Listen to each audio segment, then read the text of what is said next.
Salut, c'est Erwan de Solaire Éthique. Toujours pas de jingle, on va essayer de faire concis et sobre. Ceci est la version raccourcie de l'autre vidéo sur les résistances électriques pour les chauffe-eau. Que ce soit pour les chauffe-eau solaires électriques convertis au photovoltaïque, donc comme ce que j'ai proposé dans mes précédentes vidéos, ou bien pour un chauffe-eau électrique classique qui est sur une installation sur réseau en autoconsommation totale avec un onduleur. La résistance, grosse consommatrice d'électricité, mais si on a une installation solaire, on a production d'électricité. L'inconvénient, c'est que ça consomme 3 kW en général et que notre installation ne produit pas 3 kW. Donc il y a des systèmes soit comme celui que j'ai proposé, soit avec des routeurs solaires qui permettent de n'injecter que la partie de surplus de consommation, enfin de production du champ solaire, de n'injecter ça que dans le chauffe-eau, que dans la résistance. C'est des solutions qui sont technologiques, qui sont coûteuses, soit en argent, soit en temps pour les concevoir, et qui peuvent faire des pannes.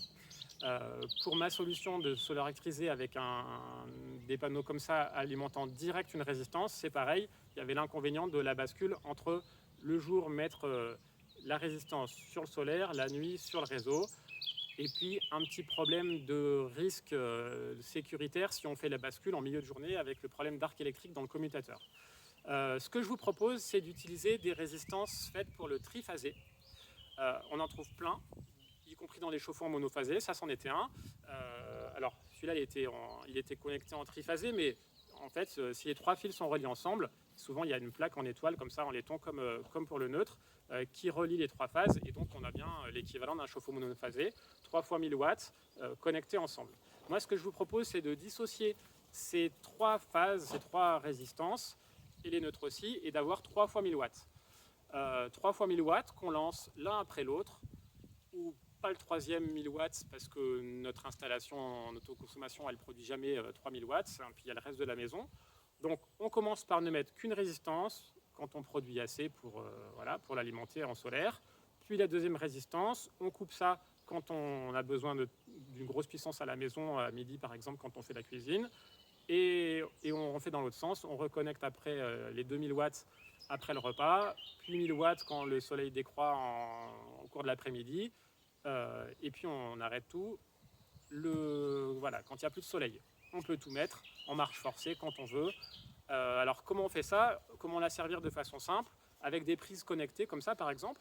Donc chaque ligne de 1000 watts est non pas directement sur la prise, mais sur une prise connectée qui est contrôlable via une application sur smartphone, et donc qui lance quand on veut, soit manuellement, soit par programmation horaire. C'est très simple, on choisit les jours de la semaine où on veut que ça fonctionne, de telle heure à telle heure, on met en route, on arrête, chaque résistance 2000 watts, et ça permet, sans routeur solaire et pour 15 € par prise, donc il en faut deux, on gère de façon non pas parfaitement optimale et pas parfaitement belle, mais de façon assez simple, peu coûteuse et quand même assez efficace, la régulation de notre chauffe-eau adaptée à notre champ solaire. Alors certes, on va avoir un peu de surplus de temps en temps qu'on injecte dans le réseau, mais c'est pas grave, le réseau nous aide bien quand même, on en a besoin, et ça peut être pas mal des fois de rendre à la collectivité et à ce service public, on va dire, parce que au moins le transport du réseau et puis la production, moi je suis pour considérer que c'est un service public. On ne parlera pas des dérives financières, etc.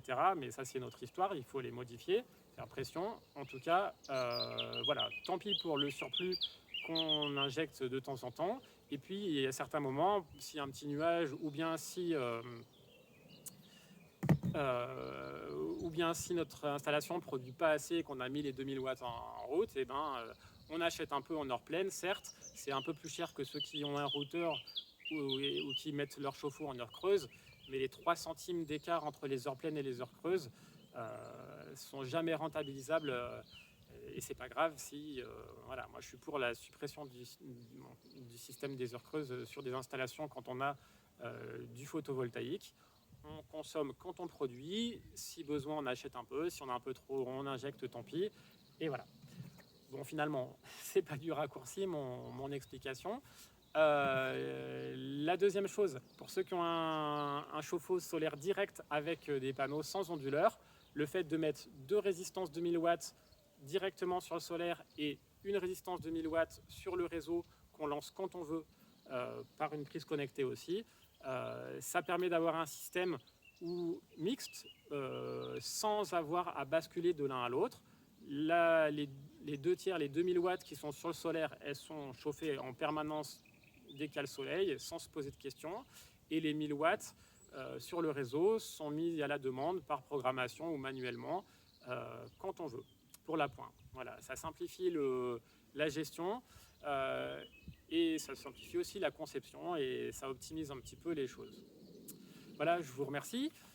Si mes idées vous ont servi et si vous souhaitez me remercier en contribuant, j'ai ouvert un compte sur une plateforme de dons Utip qui permet de m'aider à vivre simplement et à financer aussi un projet d'achat d'utilitaires électriques pour que ce soit plus en cohérence, mes déplacements soient plus en cohérence avec ma philosophie. Merci, à bientôt.